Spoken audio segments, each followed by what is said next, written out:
As any founder can tell you, building a business is often a labor of love and a deeply personal one. A challenge that I've had to overcome is being able to take criticism and feedback and open the space for more productive and collaborative communication. So something that I've really worked hard on and that I've worked at is listening for people's commitment. I could have someone come to me and say, our website sucks.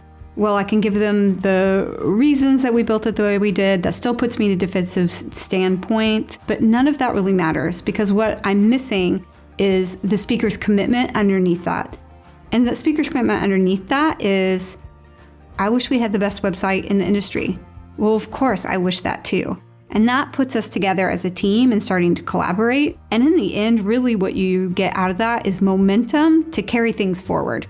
Because stopping with me against you and us both justifying our points really doesn't get anywhere. And it really misses the connection and the commitment that we both have together to create the best company that we can. I'm Jenelle Etzel, founder and owner of Living Room Realty in Portland, Oregon.